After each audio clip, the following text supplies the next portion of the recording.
Preguntar si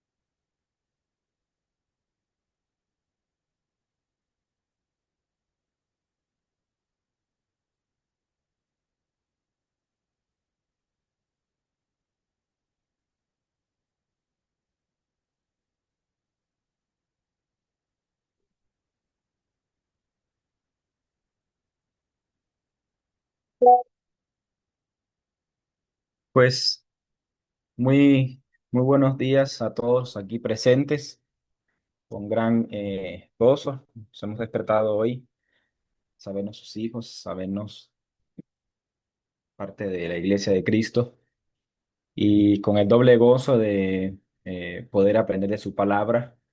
Y hoy, en este ciclo que comenzó en enero, vamos a tener nuestra primera charla teológica. Normalmente hacemos dos al año. Entonces, en donde buscamos tener junto a nuestro seminario a un ponente que contribuya a nuestro crecimiento y nuestro desempeño académico, teológico y a la misma vez pastoral. Por eso hemos decidido invitar al pastor Luis Beuchin. El pastor Luis eh, es bueno, es un tiene muchos lugares donde ha estado. Él es típico de Yucatán, ahí nació, después fue criado en Cozumel y estudiado en la Ciudad de México. Entonces, así es. Pero es de nacionalidad mexicana. Él estudió licenciatura en teología en el Seminario Teológico Reformado de México. Posteriormente hizo una maestría en teología reformada. Después hizo una licenciatura en filosofía, también una maestría, y actualmente también está haciendo un doctorado en filosofía en la Universidad de Morelos. También a la misma vez está haciendo una maestría con el Seminario de Westminster y, y un doctorado en el Seminario Coram Deo, California. Entonces, para nosotros como seminario es un privilegio el poder contar con la presencia del pastor para esta charla teológica y para otros proyectos que estamos consolidando también. Entonces, muchísimas gracias, Pastor Luis. Y te dejo la palabra. Si quieres decir algunos datos de tu familia y eso, pues también lo puedes hacer. Muchas gracias. Gracias, gracias, mi estimado Roisel. Gracias por la invitación a esta charla teológica. Sí, también estoy casado con mi esposa Ruth, mi hija Hali, Génesis y uno que viene en camino. Estamos orando al Señor por ello. Gracias, sí, un tema que me ha gustado mucho trabajar en estos últimos años. Claro, desde una perspectiva reformada, teológica reformada, es el tema de la hermenéutica. Hoy vamos a hablar sobre eso. Pero antes, quisiera leer un pasaje de la Biblia, que es el Evangelio de Juan, capítulo 1, versículos del 1 hasta el 18. Quizás ha leído este pasaje y si conocen un poco de griego, van a entender lo que voy a explicar ahora. Dice así. En el principio era el verbo, y el verbo era con Dios, y el verbo era Dios. Este era en el principio con Dios. Todas las cosas por él fueron hechas, y sin él nada de lo que ha sido hecho fue hecho. En él estaba la vida, y la vida era la luz de los hombres. La luz en las tinieblas resplandece, y las tinieblas no prevalecieron contra ella. Hubo un hombre enviado de Dios, el cual se llamaba Juan.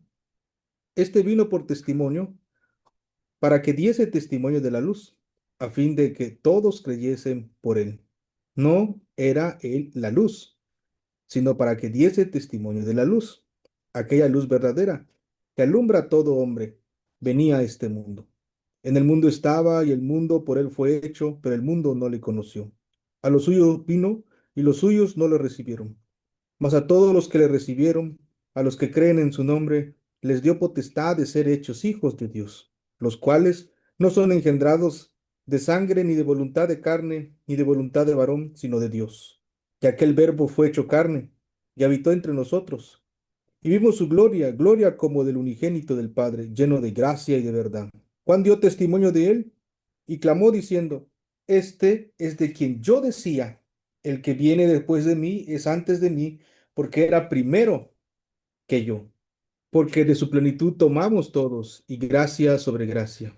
Pues la ley por, pues la ley por medio de Moisés fue dada, pero la gracia y la verdad vinieron por medio de Jesucristo.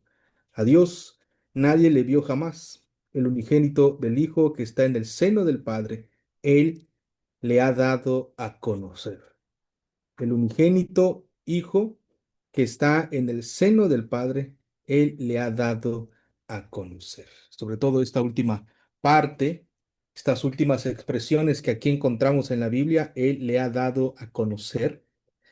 En griego es una palabra que hace referencia a exégesis, ¿no? Exegomai, ¿no? Que comunica esta idea de que él expone, él saca hacia adelante, él revela, el Hijo revelando la máxima revelación de Dios. Como mencioné, uno de los temas que a mí me han gustado mucho y he estado trabajando casi por los últimos 10 años, 15 años más o menos, es el tema de la hermenéutica. Me interesó mucho ese tema desde que conocí esta área en la teología y sus conexiones que tiene. Y hoy quiero hacer una plática, una charla, una exposición, presentando algunos de mis avances en términos del el doctorado que estoy llevando. Quiero mencionar el doctorado en ministerio que estoy llevando en el Seminario Corandeo, México, California, perdón, Seminario Corandeo, California. Es, tomo como base la hermenéutica reformada y ver cómo esto está interconectado con educación teológica reformada para llegar a la revitalización. Esos tres temas que he estado desarrollando. Y en esta área me he estado concentrando más en las presuposiciones, por lo menos en este doctorado. Y el que estoy estudiando en la universidad pues es hermenéutica filosófica, pero allí he estado trabajando el concepto de autor, texto y lector. Cómo estos tres están interrelacionados y son, por decirlo de alguna manera, el sine qua non para la interpretación. Claro, yo soy creyente, ministro de la palabra, y yo estoy presentando una postura completamente bíblica, reformada. Eso es importante destacarlo porque mucho de lo que menciono está cargado de teología, ¿no? Teología reformada en este sentido. Dicho esto, sobre esto va a ir la plática, tratando de mezclar algunas cosas en ambos doctorados que he estado haciendo, pero destacando la importancia de tener una hermenéutica bíblica, una hermenéutica reformada. Y quizás debemos iniciar, como dicen, ¿no? Por el inicio, ¿no? Por el principio, ¿no? Por dar una definición de hermenéutica. Si ustedes leen varios libros sobre hermenéutica, siempre está la tendencia a encontrar que la hermenéutica puede ser definida como una ciencia. Hay algunos autores que van a definir de esa manera, ¿no? Bíblicos. Y otros preferirán también definir la hermenéutica como un arte, como un arte. Y de repente, cuando uno encuentra definiciones acerca de la hermenéutica, giran entre estos dos. O todavía algunos autores van a hacer estas distinciones entre lo que es exégesis, ¿no? Y lo que es hermenéutica como tal. Bueno.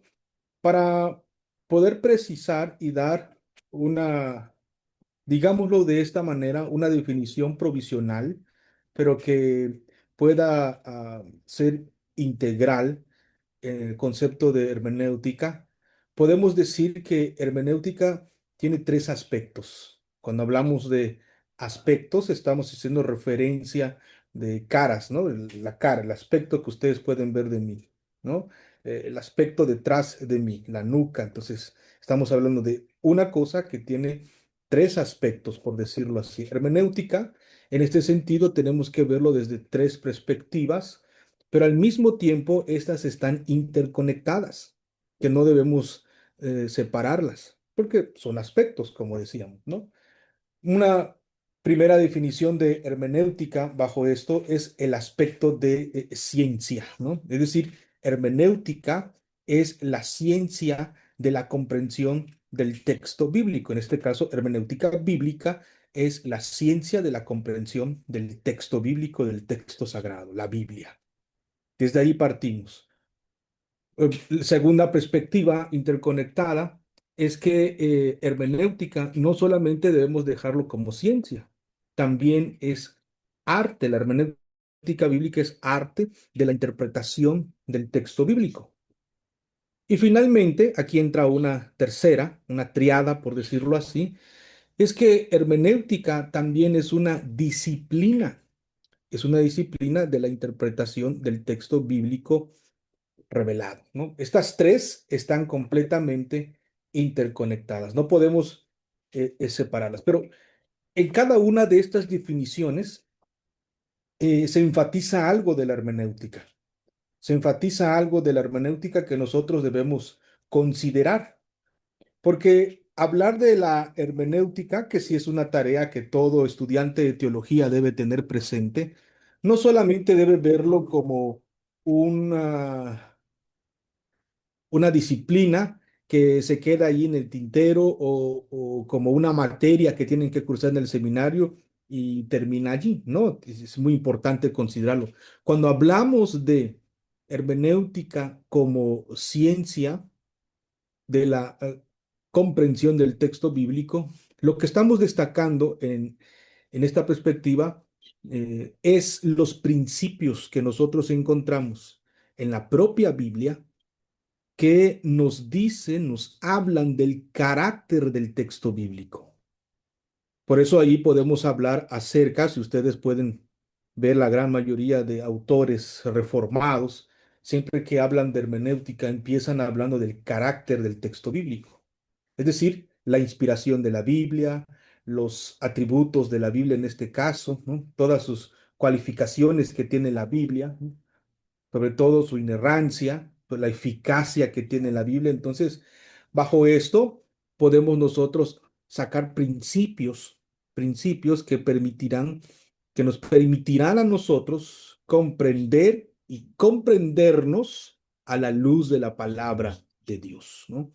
De esto va esta parte de hablar hermenéutica como ciencia de la comprensión del texto. Cuando hablamos, por ejemplo, de hermenéutica como arte de la interpretación del texto, es enfatizar que nosotros tenemos que tomar esos principios que descubrimos en las escrituras, la propia escritura, y tenemos que aplicarlo, tenemos que usarlo para interpretar.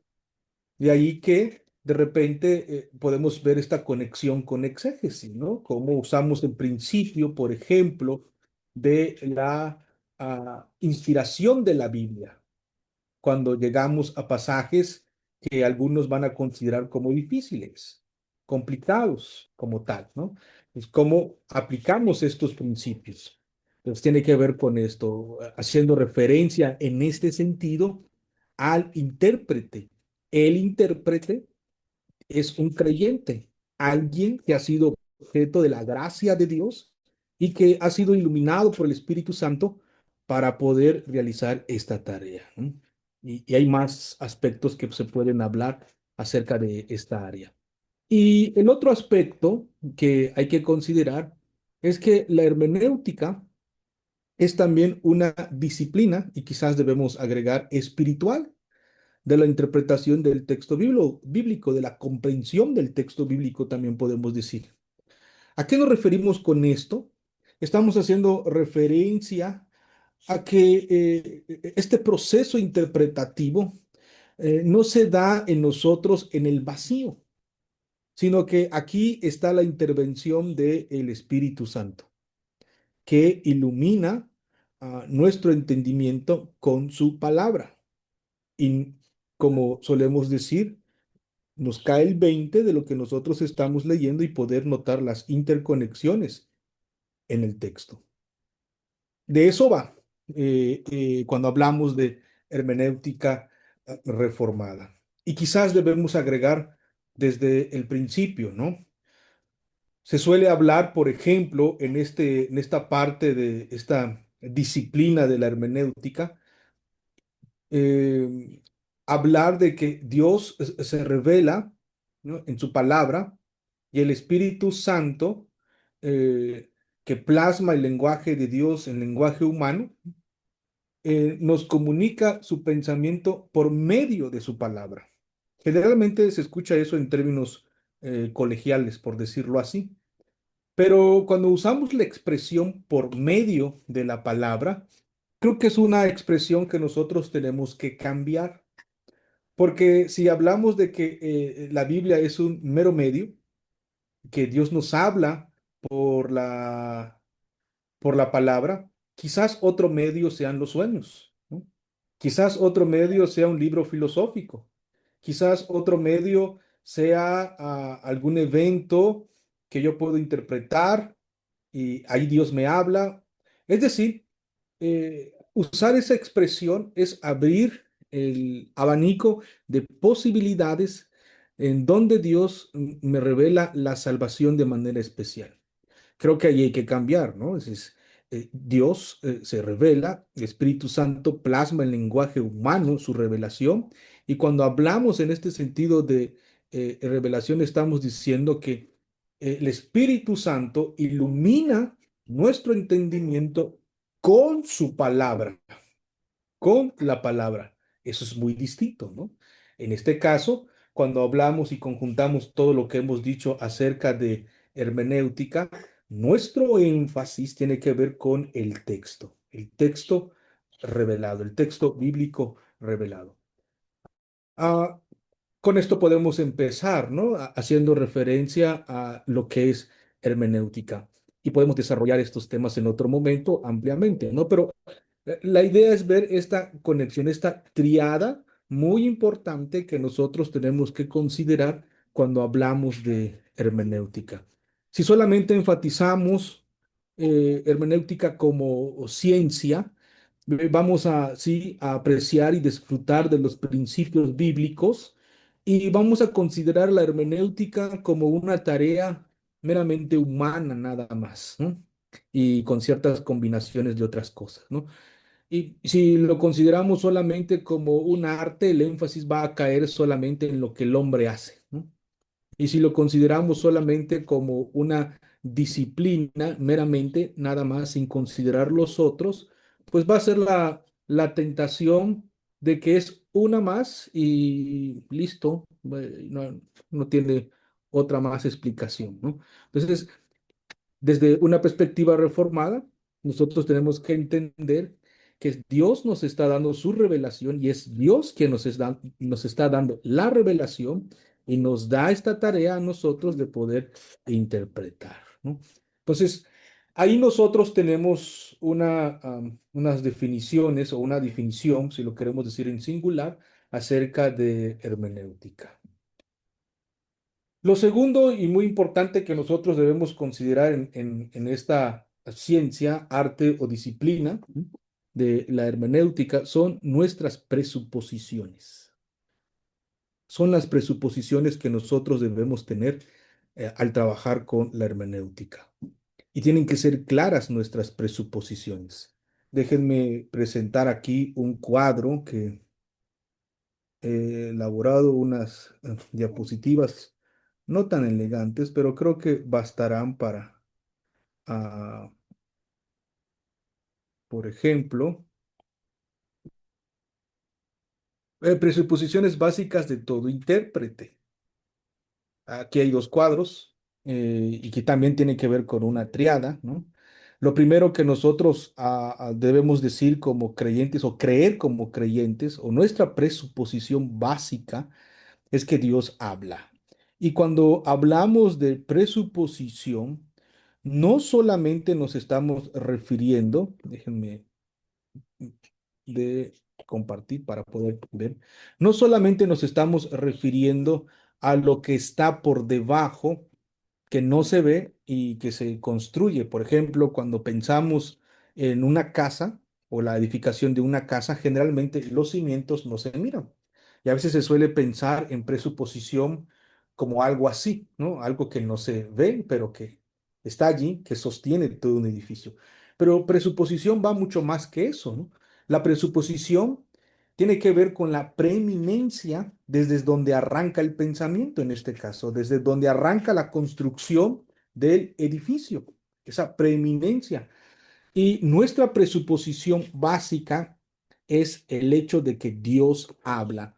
Dicho esto, entonces podemos nosotros apreciar o lo que quiero comunicar con esta primera lámina, si Dios habla como tal, Dios es el que revela en su habla. Hay tres aspectos muy importantes en el habla de Dios. Dios, cuando habla, Él está revelando. Incluso podemos decir, se autorrevela. Y hay más cosas que podemos meter en términos de teología allí, ¿no? Lo segundo es que Dios, cuando habla, Dios está interpretando.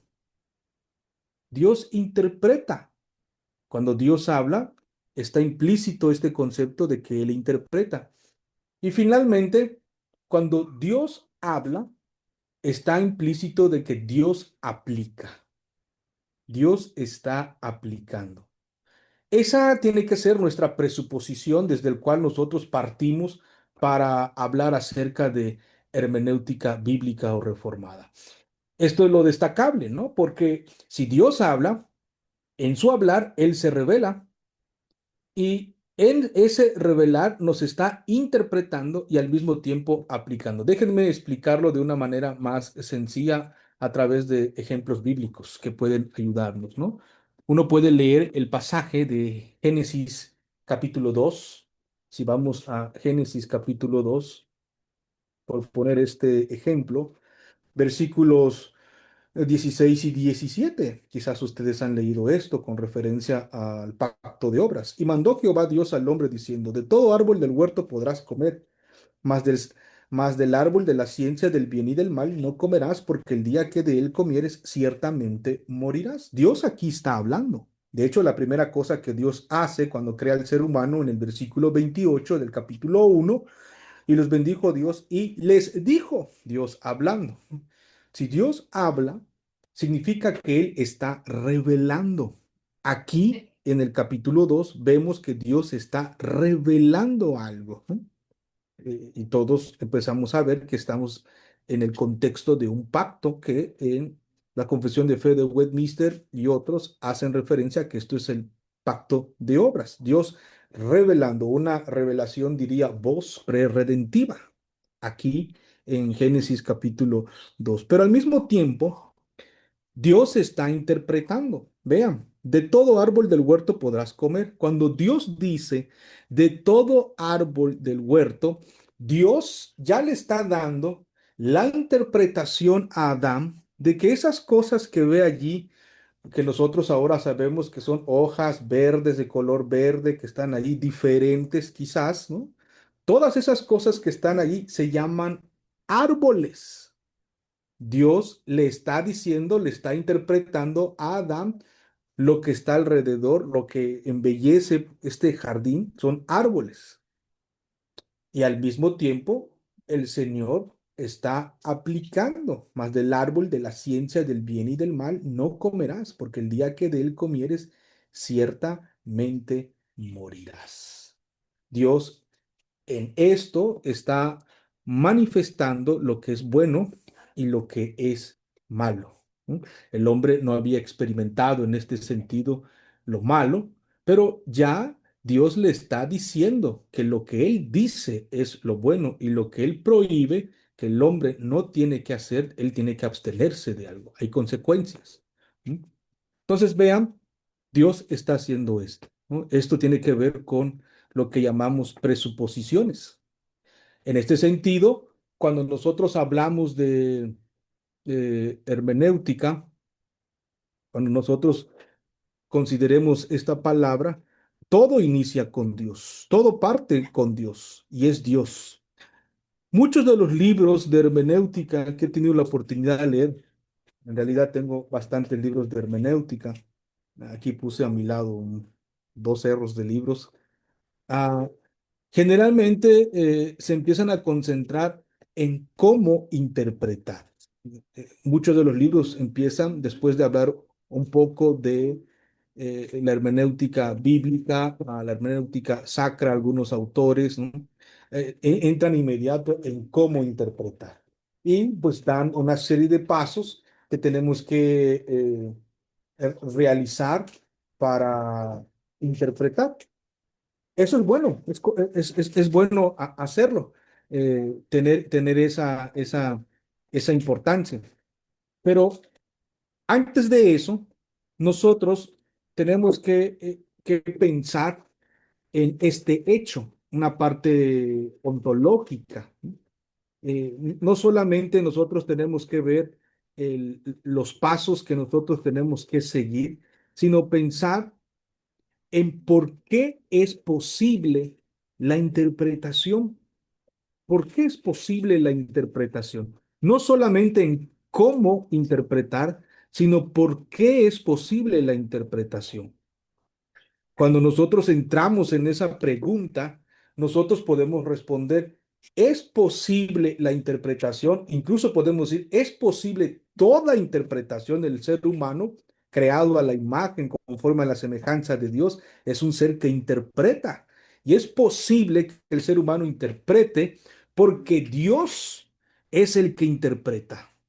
Porque Dios es el que nos da, permítanme decirlo así, y disculpen la redundancia de palabras, ¿no? Porque Dios nos da su revelación, su interpretación, por decirlo de esta manera, especial, revelada, para que esa interpretación especial, revelada, el hombre lo interprete. ¿Sí?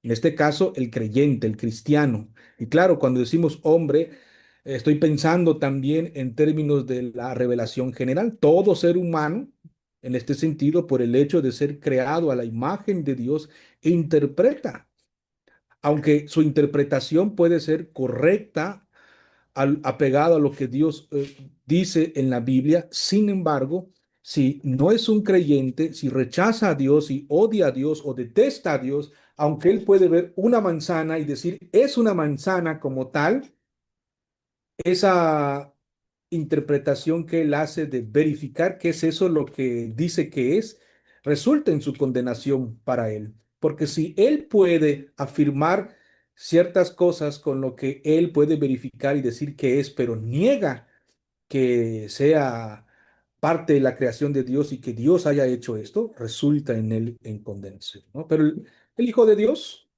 que sabe que su palabra revelada son los lentes, diría eh, Juan Calvino, ¿no? Por el cual nosotros podemos ver toda esta revelación general, ¿no? Entonces, vean que es importante siempre partir de esto. ¿Por qué es posible la interpretación, la comprensión? Porque Dios interpreta, porque en Dios hay una comunicación eterna, trina entre ellos y también hay esto en ellos, ¿no? Es divino, ¿no? Por eso es posible la interpretación. Es ahí donde destacamos este hecho que aquí estoy colocando de la presuposición importante de ah, la hermenéutica, presuposición bíblica de todo intérprete, Dios, ¿no? Y en este mismo cuadro encontramos también esta triada, ¿no? Que cuando uno empieza a profundizar en esto, sobre todo en teología propia, ustedes saben que teología propia se divide en dos temas, ¿no? Dos rubros o subtemas, ¿no? Ontología de Dios y economía de Dios, ¿no? Ontología de Dios o el ser de Dios y el hacer de Dios, por ponerlo en esos términos. Aquí estamos pensando desde este términos de presuposiciones, ¿no? Vemos que esto guarda una relación interconectada también, porque el Padre revela el plan redentor, el Hijo interpreta correctamente el plan redentor y el Espíritu Santo aplica este plan redentor en sus creyentes. Y claro, aquí las flechas hacen referencia a que están interconectadas como tal. Visto desde esta forma pedagógica, nos ayuda a nosotros ver cómo está funcionando, cómo se da esto que nosotros llamamos interpretación. Entonces, ¿por qué es posible? Porque vemos esto en la Trinidad, lo vemos con claridad a la luz de la palabra de Dios. Estando en la facultad, en filosofía, en la universidad donde estoy, mucho cuando se habla de interpretación, o textos, textualidades o interpretación, generalmente se concentran en cómo es posible la interpretación. O sea, cómo hay que interpretar, mejor dicho, qué pasos hay que seguir. Y entonces viene todo un debate, si tiene que ser de esta forma o mejor de esta forma, o que hay que considerar las microrealidades, como se le suele llamar, y hay un mundo ya muy entero y muy interesante también que uno puede conocer, ¿no? Pero antes de eso, nosotros como creyentes tenemos que plantear esta pregunta: ¿por qué es posible la interpretación? Teniendo esto entonces como base, pues nosotros podemos abordar el texto, podemos entrar en el texto, estudiar el texto y conocer la riqueza que hay en el texto al considerar que todo inicia con Dios. Y quizás algo que debo agregar más en este punto, que también sería todo un semestre para poder hablar de esto, es este concepto que llamamos aplicar, ¿no? O aplicar. O lo que nosotros llamamos como aplicar también, ¿no? Es decir, eh, hubo una época, hubo un tiempo, pero no fue un tiempo generalizado, sino simplemente para un grupo de personas, donde el siglo pasado, mediados más o menos del 50 a finales, que decían que los sermones, cuando uno preparaba un sermón o cuando uno hacía exégesis, la predicación solamente se remitía nada más a exponer el texto, casi, casi como si fuese una clase exegética, pero sin aplicación. O sea, no necesitamos aplicación, decían estos grupos de personas, porque en cierta manera, cuando uno rastrea la forma en que están pensando, es porque una consideración muy alta de que la hermenéutica es una ciencia nada más. Y sin darse cuenta, o sí, quizás, no lo sé, ¿no? Ahí es una especulación mía de estos que han trabajado. Mucho del positivismo se mete cuando se habla en cuestiones de ciencia sin darse cuenta, ¿no? Entonces, hay una época en este grupo de personas de que la predicación como tal, si nos da tiempo, veremos esto en conexión con exégesis, ¿no? Solamente se remite a exponer el texto sin aplicación. Entonces viene toda unas discusiones de que si hay que aplicar el texto o no hay que aplicar el texto o quién aplica el texto, cosas así por el estilo. Pero simplemente cuando uno entra a esta discusión y ve lo que está todo alrededor, es porque hay presuposiciones equivocadas, ¿no? Que hay que reenfocar correctamente. No cabe duda que es el Espíritu Santo quien aplica nuestra salvación. Él aplica el plan redentor en el corazón del hombre pecador redimido. Y como Pablo dice en Efesios, que nosotros hemos sido recreados para buenas obras. Esto significa que ahora es en Cristo, esta es la parte importante, que nosotros, al hacer esta tarea hermenéutica y hacer toda la tarea exegética que nosotros vamos a realizar en la predicación y presentación del Evangelio, es que es en él que nosotros también aplicamos el texto. Y todos nosotros necesitamos usar el texto para aplicar. Todos, el predicador y todos los que están aquí. ¿Por qué? Porque hay una ignorancia en nosotros. Y nosotros necesitamos cómo abordar esta problemática en esta circunstancia, en este contexto, en la cotidianidad de nuestra vida, cómo aplicar el texto. Esto es por las secuelas del pecado en nuestro corazón. Necesitamos hacerlo. Por eso hablamos de usar la Biblia en nuestra vida. Y esto es posible porque el Espíritu Santo mora en nosotros, que nos mueve a eso, ¿no? Entonces, ese es otro tema que es importante abordarlo y tomarlo en cuenta cuando hablamos de hermenéutica. Entonces, vean la importancia de tener una presuposición muy importante a la hora de trabajar con esta disciplina o ciencia o arte de hermenéutica. Ahora, dicho esto, podemos ahora agregar lo siguiente. Permítanme presentar, que es esta parte. Esto que ustedes ven aquí es lo que nosotros debemos considerar. Una vez que nosotros tenemos claro nuestra presuposición, ¿cómo debemos empezar a abordar el tema de hermenéutica? Esto se movió, esta flechita vaca. No sé por qué se movió. Bueno, ¿a qué me refiero con esto? Con esta parte. Nosotros tenemos que ver que cuando hablamos de presuposiciones, un punto muy importante que debemos considerar es lo que podemos llamar como hermenéutica ontológica. Y aquí, si ustedes tienen claro el concepto de ontología, podemos hacerlo como sinónimo de metafísica también. Ontología tiene que ver con el ser, tiene que ver con el ser de lo que nosotros estamos hablando. Tiene que ver con eso. Eh, si pasamos por alto eso de el, el ser y entramos a una hermenéutica, como aparece ahí, analítica, nos estaremos perdiendo de una riqueza del carácter del texto bíblico. Y aquí en esta parte ontológica, no solamente debemos pensar en lo que ya hemos mencionado, la inspiración, que es muy importante y que hay que abordarlo, y todas las cualificaciones de la palabra de Dios, sino que esta parte de hermenéutica ontológica reformada es una invitación a reflexionar sobre el hecho del lenguaje, porque es posible el lenguaje, ¿no? Nuevamente. Porque nosotros tenemos la Biblia, la palabra de Dios, plasmada en lenguaje humano. Alguien le diría plasmada lingüísticamente.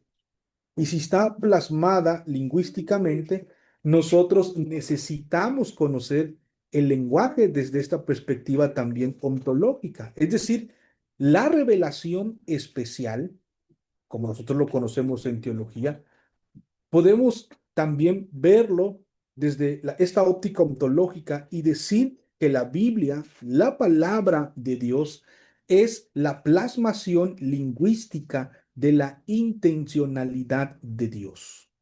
Esa expresión que yo estoy mencionando entra en este rubro ontológico.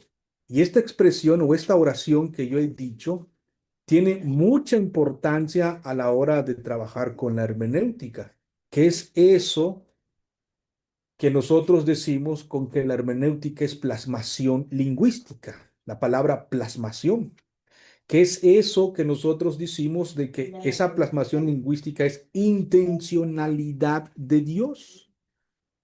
Entonces, esa parte es importante conocerla. Cuando nosotros abordamos esta tarea que nosotros tenemos que hacer de interpretar, tenemos que conocer esta parte ontológica también, ¿no? Cómo existe o cómo se presenta en nuestro presente escatológico la palabra de Dios, ¿no? Y en ese sentido, nos va a ayudar a comprender muy bien cómo se forma o cómo se dan las metáforas, cómo se dan las parábolas o las figuras del lenguaje en el texto bíblico. Otro tema que también vale la pena abordar, ¿no? Y después de eso es que nosotros podemos brincar a lo siguiente, ¿no?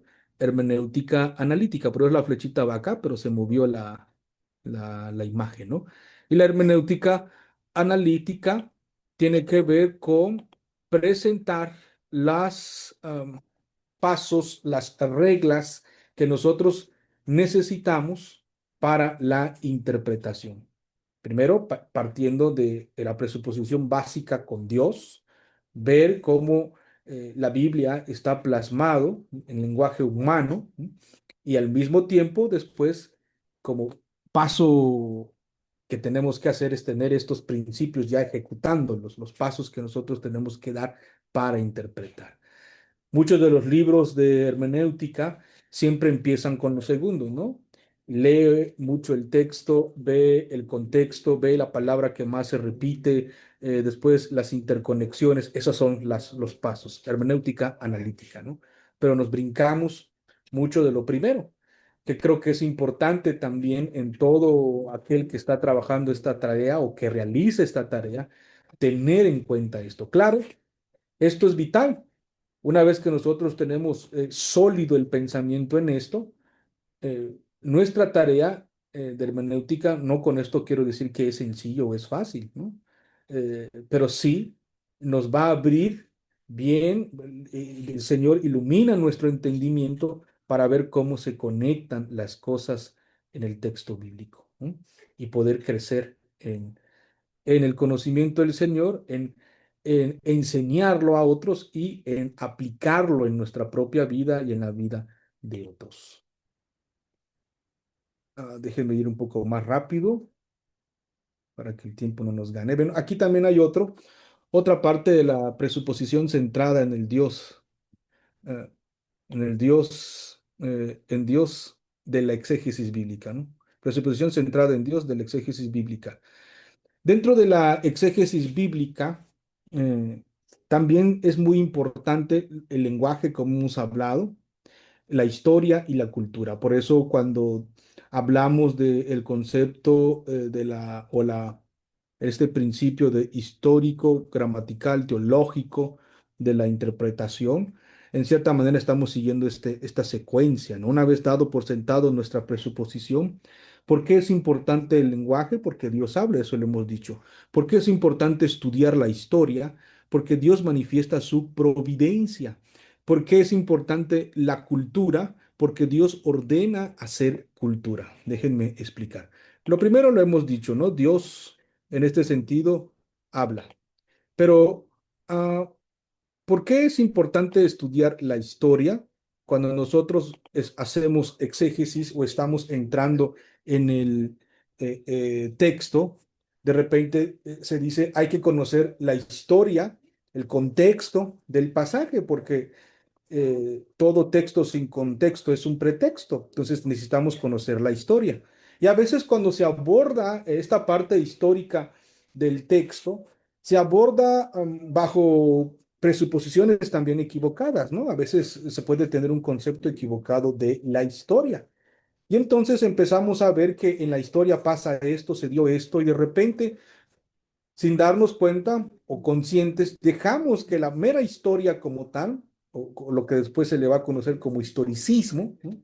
Es lo que va a tener cierta autoridad y la Biblia pues ya se empieza a considerar como un texto resultado o producto meramente humano de una interpretación de ciertas personas en ciertos contextos, pero es la interpretación de ellos porque la historia nos dice otra cosa. La historia nos está enseñando otra, otra cosa del texto. Déjenme poner un ejemplo, ¿no? Un ejemplo de cómo algunos cuando consideran la historia como la regla, pero haciendo a un lado a Dios y pensando que la historia solamente es un constructo desde la perspectiva de alguien nada más, leen pasajes como Sodoma y Gomorra, Dios destruyendo esas ciudades, y la interpretación que he escuchado de ellos y que entramos en estas discusiones es que para ellos esa historia antigua no trata del asunto de la homosexualidad, sino que el asunto es un asunto meramente político. Y ellos dan porque en la historia, en aquella época, y lo citan en la historia, y los historiadores, los arqueólogos que han investigado estas cosas, notaron que los de Sodoma ponían la supremacía de su raza, la supremacía de su ideología, la supremacía en su carácter en todo, ¿no? Abusando de las personas, violando a las personas. Entonces, cuando vemos el pasaje en Génesis que Dios destruye, realmente Dios lo que está detestando es esa supremacía de Sodoma. Fíjense, y suena para algunos bonito, suena para algunos elegantes, pero basan como tal su interpretación en la mera historia, pensando que la historia pues, es una construcción de determinados grupos, de determinadas épocas que quedaron plasmados y si le sumamos todavía conceptos como marxistas, pues los que construyen la historia son los vencedores y cosas por el estilo. Entonces llegan a la conclusión de que realmente el problema ahí no era el problema de la homosexualidad, sino el problema de una cuestión meramente política. ¿No? Pero no, si nosotros tenemos una presuposición correcta de la historia, hoy en las universidades se estudian licenciaturas, ¿no? En historia, maestrías en historia, y hasta doctorados en historia. Pero lo que realmente están estudiando no es otra cosa que la providencia de Dios. La historia tiene circunstancias, ¿no? Dios es el Dios de las circunstancias, del contexto como tal. Entonces, lo que verdaderamente se estudia es providencia de Dios. Hablar de la providencia de Dios es hablar de historia.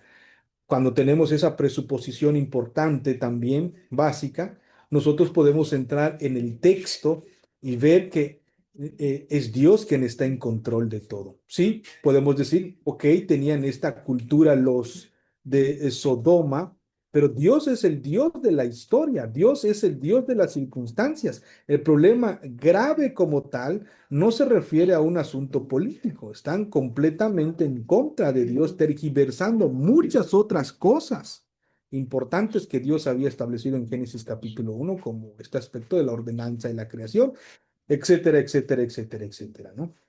Entonces, es importante tener en este sentido eh, también bases sólidas cuando hablamos de la historia. ¿Y qué decir de la cultura? ¿No? Como vimos en la lámina, ¿no? Dios manda al hombre a hacer cultura. La cultura surge porque el Señor manda al ser humano a hacerlo. Permítanme decirlo de esta forma, ¿no? Dios creó todas las cosas, crea al ser humano a su imagen y su semejanza, y algo que Dios no hace, por decirlo de esta forma de manera pedagógica, es cultura, sino que Dios manda al hombre a hacer cultura. Es donde vemos nosotros el mandato cultural.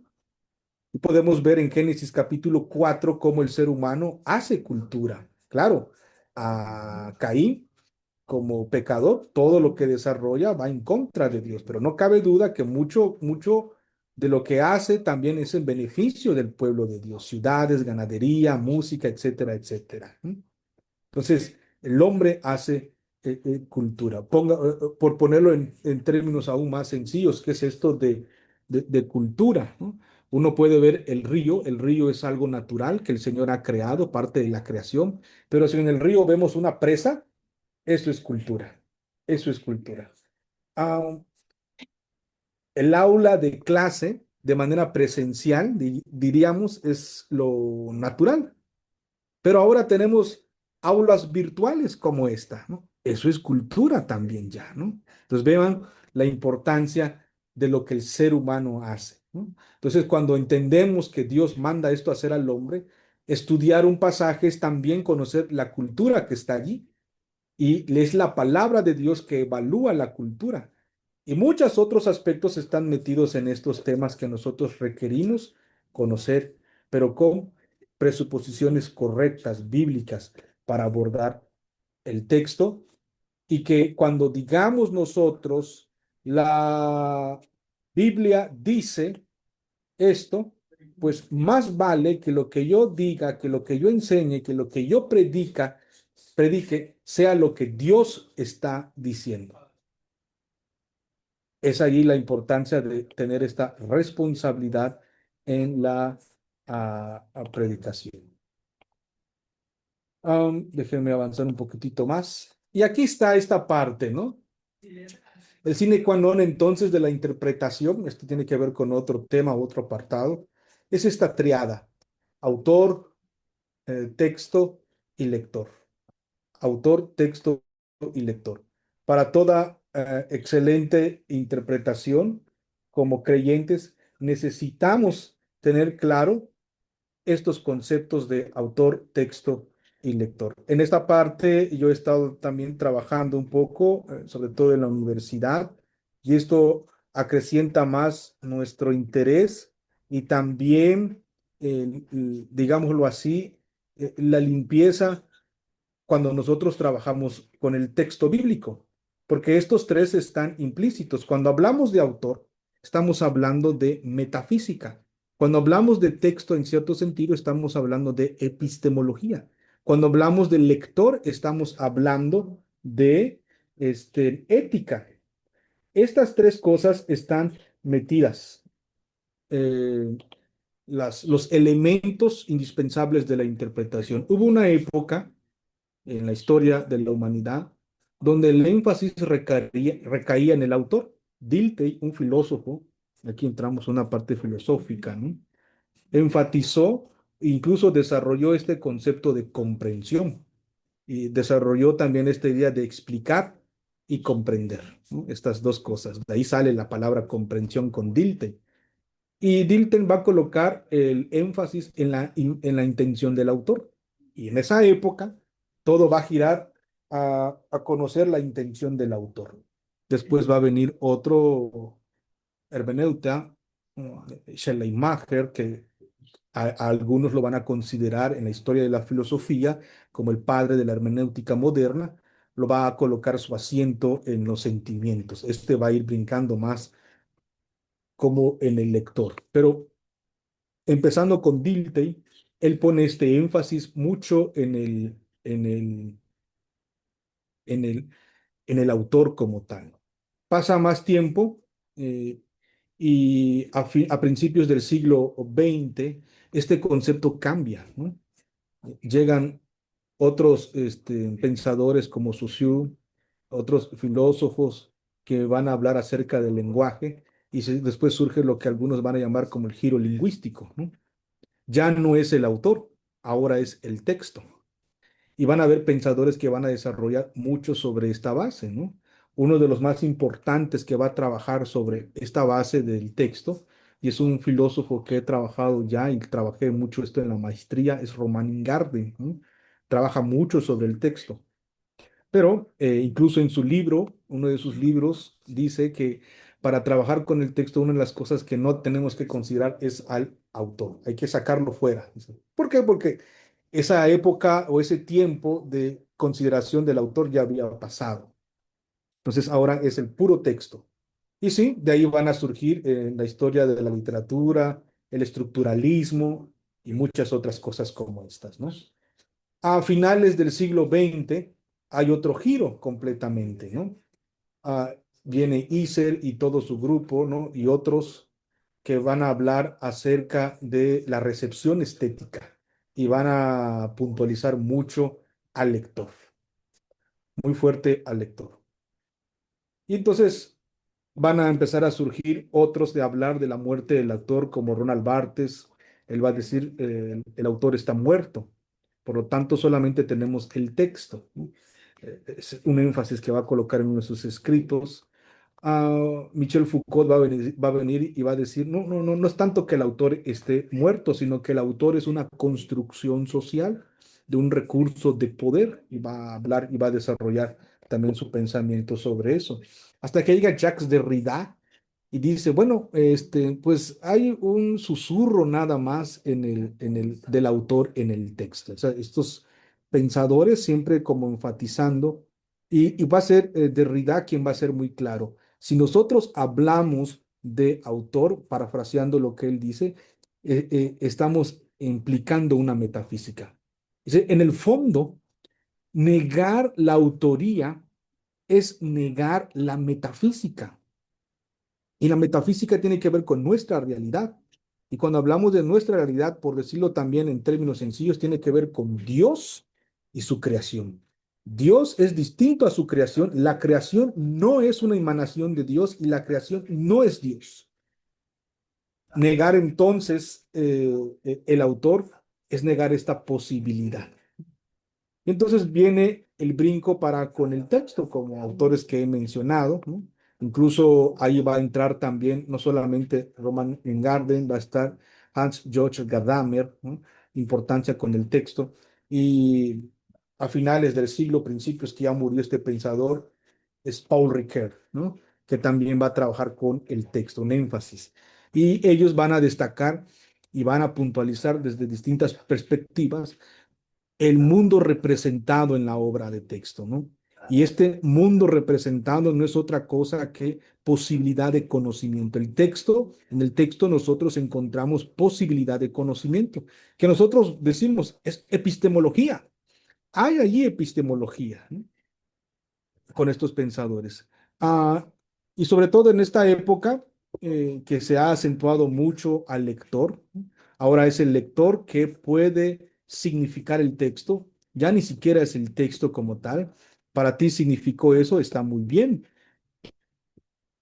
Y si eso significó para ti y tú reinterpretas el texto o haces tu relectura del texto, entonces quiere decir que la fuerza de la interpretación recae en el lector como tal.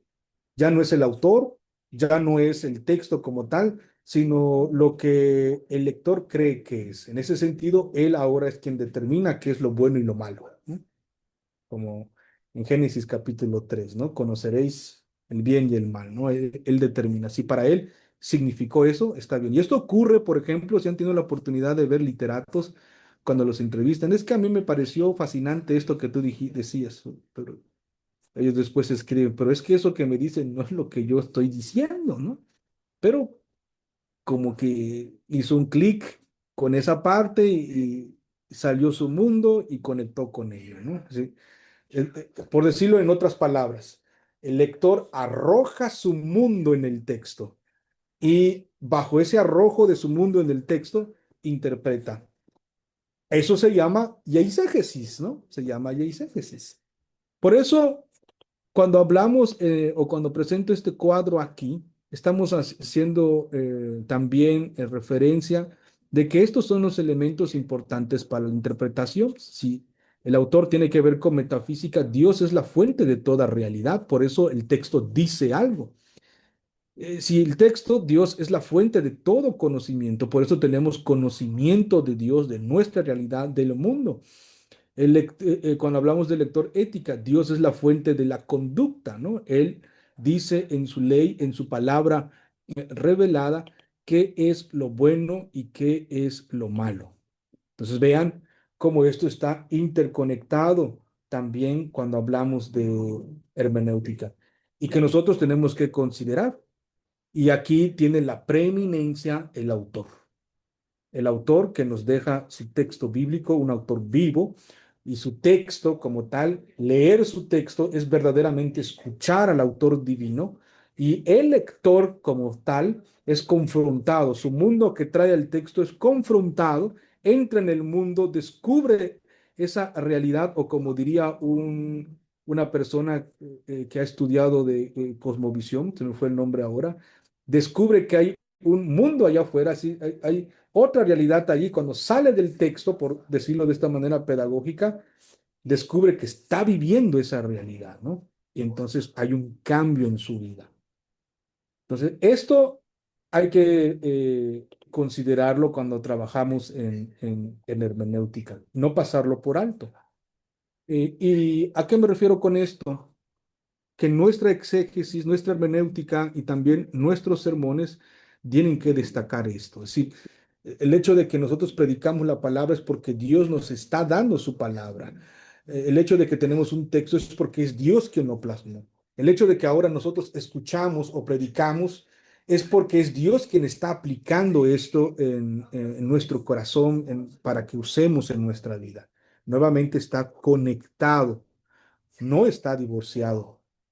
Hablar de esta parte de la hermenéutica. Voy un poquito más rápido para no, y esta parte, ¿no? Esto tiene que ver con exégesis. Nosotros como estudiantes de hermenéutica entramos en esta tarea de exégesis. Y para hacer la tarea de exégesis, pensando, hay un emisor, hay un receptor. El emisor es Dios, el receptor somos nosotros, ¿no? Pero en este proceso de comunicación hay texto, que esto se le conoce como textualización, que es ontología del texto y que hemos hablado brevemente de eso. Después viene la exégesis, que es descontexto, es descontextualización del texto. Estoy usando palabras técnicas, ¿no? Después es hermenéutica, que es recontextualización del texto. Y después viene homilética, que es contextualización del texto en la realidad del receptor. A este proceso que tenemos aquí es el proceso que llamamos comunicación del evangelio. Y en esta comunicación del evangelio hay lo que se conoce como un feedback entre los parlantes. Es decir, Dios habla y el receptor responde, ¿no? Y el creyente responde. Dios habla y el creyente responde. Dios habla y el creyente. Ahí está comunicación. Este proceso tenemos que tenerlo en cuenta cuando comunicamos, empezando desde textualización, exégesis, hermenéutica y homilética. La homilética implica la hermenéutica, implica la exégesis y la exégesis requiere de una ontología cristiana del texto.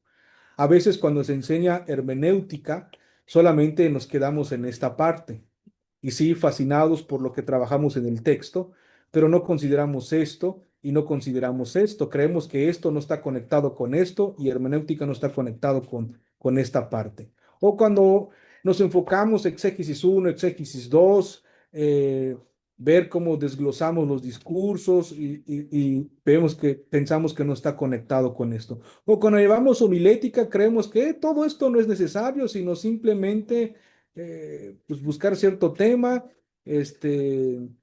aplicarlo y ya, ¿no? Todo este proceso tiene que ser considerado en la comunicación del Evangelio. Ahí vemos la importancia de hermenéutica bíblica, ¿no? Hermenéutica reformada de nuestra comunicación del texto.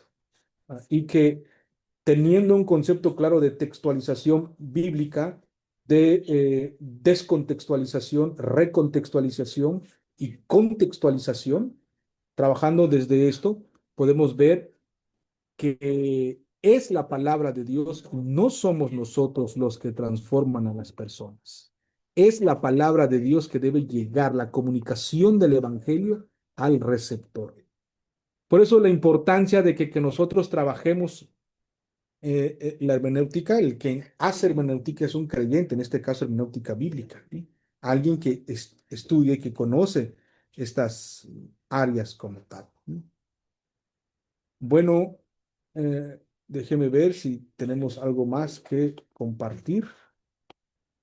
Sí, esta parte, ¿no? Con todo esto que hemos dicho, podemos llegar a esto, que la hermenéutica bíblica es analógica. ¿A qué me refiero con que la hermenéutica bíblica es analógica? Que Dios nos presenta el modelo original, ¿no? Él es el intérprete original. Es lo que se conoce como en teología la palabra arquetipo, interpretación arquetípica. O sea, Dios nos presenta la interpretación original y el modelo en relación con el original es la interpretación ectipo o ectípica, y este tiene que ver con el hombre. El hombre lo que hace en esta tarea hermenéutica, en términos analógicos, es interpretar la interpretación de Dios y aplicarla en su vida. A esto es lo que llamamos hermenéutica analógica. Aquí en la Ciudad de México hay un doctor en la UNAM que ha trabajado el concepto de hermenéutica analógica. Eh, en otro momento podemos hablar mucho sobre lo que él ha aportado, pero él es dominico, es católico, es dominico, pero él toma más el concepto de analógica de Tomás de Aquino, ¿no? Más de Tomás de Aquino. Hay ciertas similitudes en algunas cosas que él menciona, pero de repente partimos camino con él. En otro momento podemos hablar de él. Se llama Mauricio Beuchot, este doctor en la UNAM. Esa es la hermenéutica, a grosso modo, que nosotros tenemos que empezar a considerar cuando hablamos de la tarea hermenéutica, lo que nosotros tenemos que estudiar y ampliar y conocer a fondo en el pensamiento. Y porque lo que vamos a estudiar es el pensamiento de Dios, revelado en las Escrituras, para que nosotros usemos ese pensamiento en nuestra vida, en nuestras relaciones, en el matrimonio, con nuestros hijos, donde quiera que nosotros estemos. Aplicarlo a las circunstancias, a nuestras necesidades, a nuestro contexto. Entonces, de esto va hermenéutica reformada. Quiero dejarlo hasta aquí. No sé si tienen alguna pregunta, algún comentario.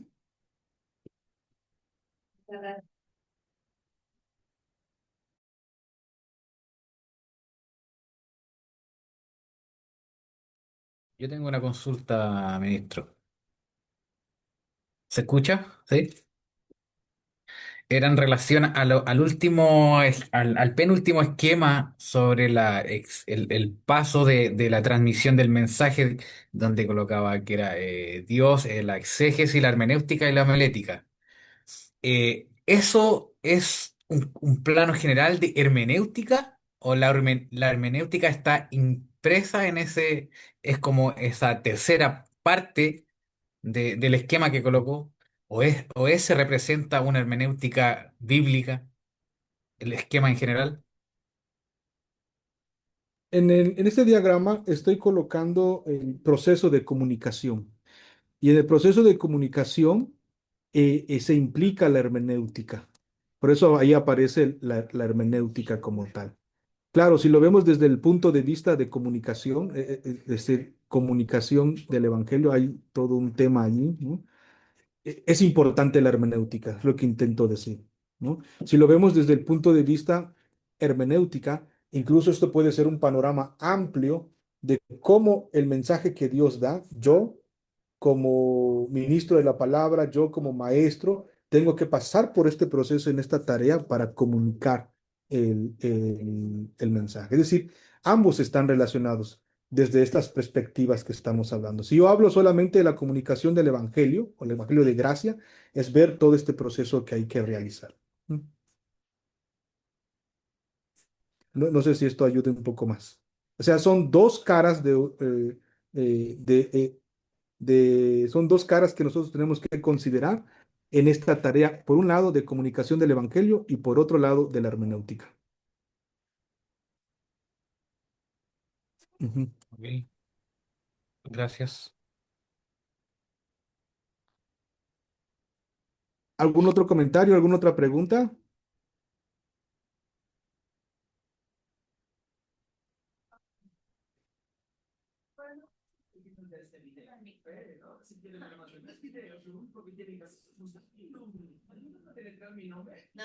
Profesor, Sí, profesor, adelante. ¿podría, podría ampliar un poquito más el concepto de interpretación de arquetipo y ectotipo de Dios y el hombre ahí? Claro que sí. Cuando hablamos de interpretación arquetipo, eso es una palabra técnica que se usa en teología, ¿no? Es para decir que, en este caso, desde la hermenéutica, que Dios es el intérprete original. Dios es el intérprete, el fuente de la interpretación, como el ejemplo que les puse. Dios le dice a Adán, ¿no? De todos los árboles, huerto, puedes comer. Sí. Dios le está interpretando desde el fuente original de decirle a Adán que eso que él ve de color verde se llama árboles. Adán entonces interpreta la interpretación original de Dios. Adán entonces va a ser una interpretación ectípica, ¿no? Su fuente es el original, está relacionado con el original, pero Adán está interpretando la interpretación de Dios.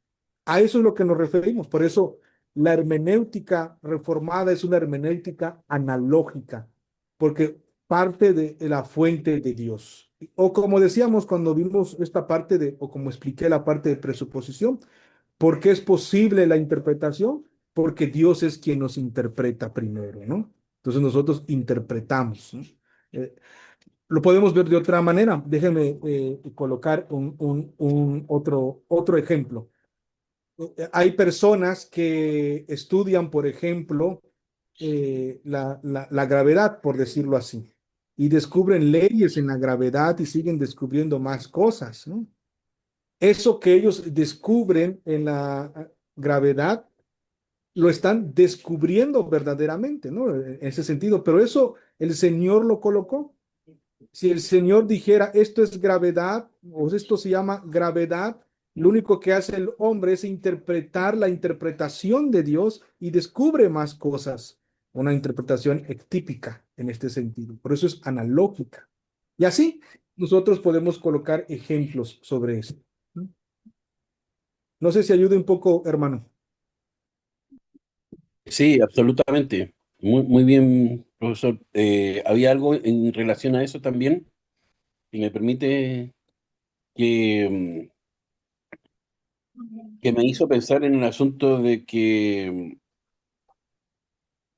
no sé, usted, bueno, debe conocer, ubicar a Dewey. Dewey, sí, claro que sí. Y en este caso, él hablaba de algo como autor, texto, lector también, pero lo daba como a ver en un aspecto ontológico, epistemológico y ético.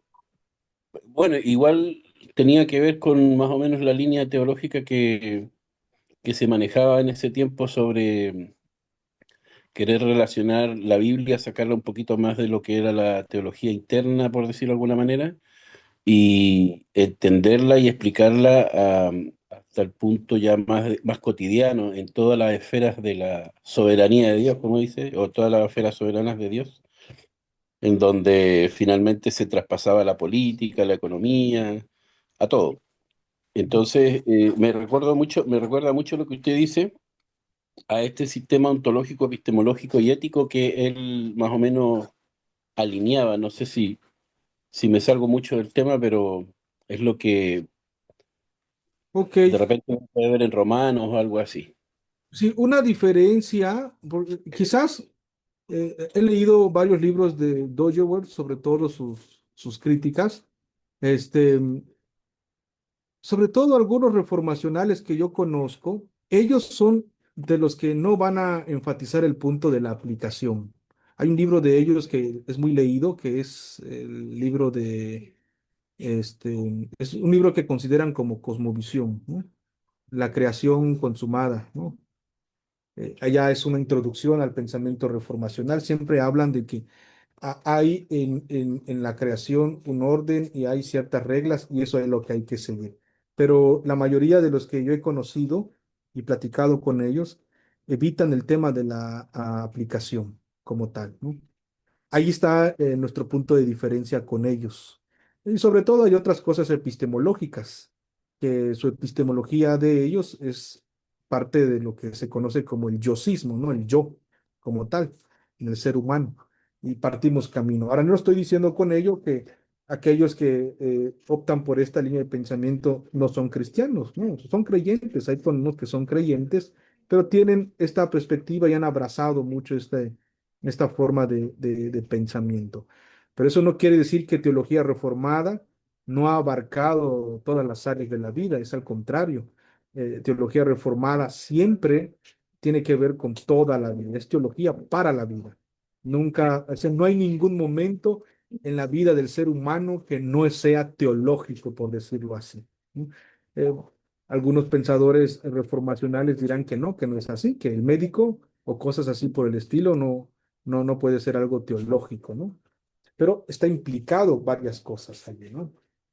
Eh, pero es lo que puedo mencionar como tal. Si me precisaras un poco más acerca del libro donde tú mencionas eso, quizás puedo buscar algo más sobre eso y informarme un poco más sobre él. No, no, justamente lo que pasa es que él tiene varios escritos, muy pocos han sido traducidos al español, pero hay como la misma línea en los esquemas que usted está mostrando, está como la misma línea implícita de pensamiento de Dewey que él comentaba.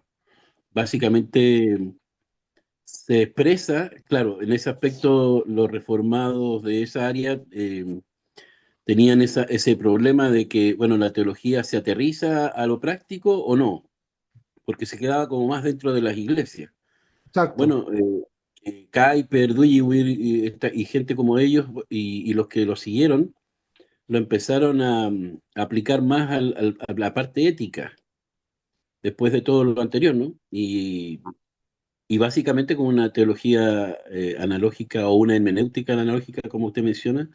Entonces me hizo mucho sentido la línea que presenta usted en los esquemas, en las tablas esas, con el pensamiento de estos teólogos, y que lo hacen muy, muy aterrizado. O sea, no es mezclar la teología con la política, por ejemplo, o con la economía, sino básicamente mostrar, como decía Dewey, las diferentes esferas de la soberanía de Dios, en donde sí se podían entremezclar un poco, pero cada una era bajo la soberanía de Dios como eh, lo que, como independiente podría decirse, pero Dios estaba en el control de todo finalmente. Entonces tiene todos esos conceptos que en esas tablas que usted mostró, tiene todos esos conceptos bien resumidos y me parece fantástico, porque el pensamiento es muy amplio, pero también muy edificante. Sí, sí, y sobre todo, considerar muy bien que nuestro punto de partida es Dios, ¿no? Es Dios, lo que yo traté de enfatizar, ¿no? Que partimos de Dios. Si nosotros partimos desde otra área, o sea, yo estudio filosofía y me encanta mucho esta área como tal. Aquí va a ver cómo consideramos esta materia. Pero si nosotros partimos desde una área antropocéntrica como tal, entonces ahí vamos a tener ciertas dificultades. Quizás hayan coincidencias, ¿no? Pero nuestros puntos de arranque son completamente distintos, ¿no? Entonces, sí se pueden ver quizás ciertas relaciones, pero siempre pensar y recordar que partimos de Dios y de su revelación especial para pensar toda nuestra realidad, completamente, toda. Porque si se va a hablar de arte, por ejemplo, otra área que me gusta mucho, es importante ver cómo nosotros descubrimos esto en la Biblia, que Dios, como un Dios soberano, piensa en todo esto, ¿no? Entonces, eso creo que es vital. Y claro, desarrollar más esto, ¿no? Bantil, por ejemplo, es uno de los que ha desarrollado mucho esta parte de apologética, ¿no? Considerando estas partes de metafísica, epistemología y ética también, una triada que ayuda bastante. Ujú. Muy bien, buena observación. ¿Algún otro comentario, alguna otra pregunta? Sí, maestro, yo quisiera preguntar algo. Adelante. En base a la interpretación que inicialmente se oye. Sí, sí, claro. Quería comentar algo. Para poder interpretar es estrictamente necesario tener un conocimiento previo de lo que es el contexto o el autor principal que es Dios, para poder entender, ¿verdad? Ese mandato cultural del que usted hablaba, ¿no? Claro, Eh, yo me imagino pues que hubo un tiempo de preparación primero de enseñanza en el que, por ejemplo, Dios instruye primeramente a Adán para después darle el mandato, como quien dice, para poder entenderlo, pues, porque la interpretación es entender a cabalidad lo que Dios ordena, ¿no? Entonces, está muy relacionado a eso de hacer cultura, a conocer el contexto actual, a conocer los autores, el punto histórico, todo eso para poder comprenderlo a cabalidad, ¿no? sí, en Génesis capítulo 1, versículo 28, vemos este mandato cultural. Y les dijo Dios, fructificad y multiplicad, llenad la tierra. En Génesis capítulo 2 dice, Jehová Dios formó pues de la tierra toda bestia del campo y toda ave de los cielos y los trajo a Adán para que viese cómo las había de llamar y todo lo que Adán llamó a los animales vivientes, ese es su nombre. Es decir, nos muestra cómo Dios le va a enseñar a Adán su tarea en este mandato cultural. Ahora, esto también es un tema muy importante porque no cabe duda el hombre fracasa, pero por ser creados a la imagen de Dios, continúan con esta tarea distorsionada y es hasta que viene el segundo y último Adán, que es nuestro Señor Jesucristo. Mateo capítulo 28 dice, por tanto, id y haced discípulos a todas las naciones. Ahí nosotros podemos ver una conexión en lo que Dios dice en Génesis y lo que Jesús dice con Mateo, ¿no? Esta relación. Porque si solamente pensamos en mandato cultural por cultura meramente, y no vemos cómo se interrelaciona y se conecta con el Nuevo Testamento en Cristo, el problema o los extremos que vamos a enfatizar es, pues hay que hacer cultura, cultura, cultura, cultura, cultura, cultura, y nos olvidamos cómo esto está conectado con la gran comisión, ¿no? O otros enfatizan la gran comisión con mucha fuerza, pero se olvidan también de la cultura, ¿no? Y empiezan a hablar de contracultura y cosas así por el estilo, ¿no? Sino que la Biblia nos muestra cómo está conectado estos dos temas y en cierta manera eh, son sinónimos, podemos decirlo así, son completamente interrelacionados. Pero es otro tema que podemos desarrollar como este, teología de contextualización, por decirlo así, ¿no? No sé si esto ayuda, hermano. Yo, sí, sí.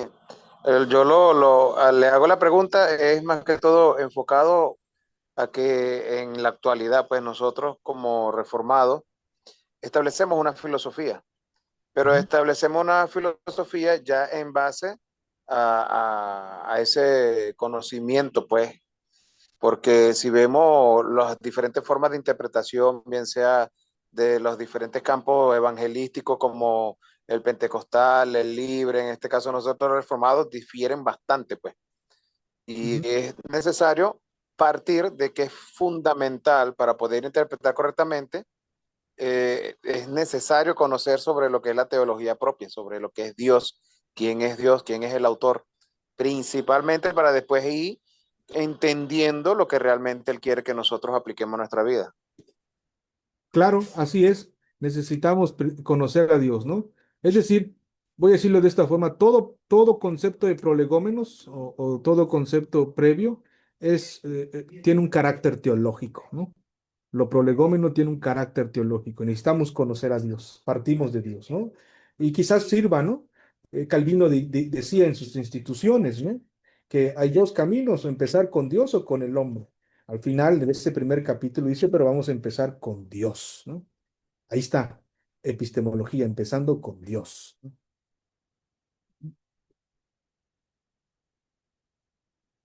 ¿Algo más? ¿Alguna otra pregunta? Correcto, maestro, correcto.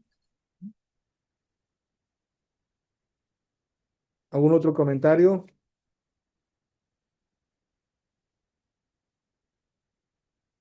Bueno, si no hay más preguntas, comentarios, gracias por su paciencia. He tratado de resumir. Hay más cosas que mencionar en todo esto. No entramos, por ejemplo, en cómo esto ahora entra en el texto bíblico, ¿no? En la interpretación del texto bíblico. Creo que eso va a ser una tarea que podemos abordar en otro momento, ¿no? Con pasajes bíblicos, cómo todo esto tiene que funcionar y funciona muy bien. Ujú. Gracias, gracias. Dejo los micrófonos a quien corresponde. Pues, Muchas gracias, maestro. muchísimas gracias, Pastor Luis. Gracias por el. Se oye muy despacito. Muchísimas gracias, Pastor Luis. Para nosotros ha sido un privilegio que nos hayas acompañado y además el poder pensar en una segunda plática, en una segunda charla, será para nosotros un gran privilegio que nos acompañes. Entonces, desde ya hacemos la invitación a usted para que más o menos por quizás noviembre, diciembre, podamos tener la continuidad de esta primera charla que tuvimos hoy para abordar estos temas ya un poco más aplicados en relación con el texto bíblico. Entonces, muchísimo gusto. Para nosotros es un gran honor, un privilegio que nos hayas acompañado en, en en este encuentro teológico. Gracias, gracias a ustedes por la invitación. ¿Mm? Pues nos seguimos viendo. Entonces, Saludo caluroso desde Venezuela, peso mexicano. Gracias, bendiciones, Muchas un abrazo. gracias, Gracias profesor. por la clase, Bendiciones a bendiciones. todos. Excelente, Dios los bendiga.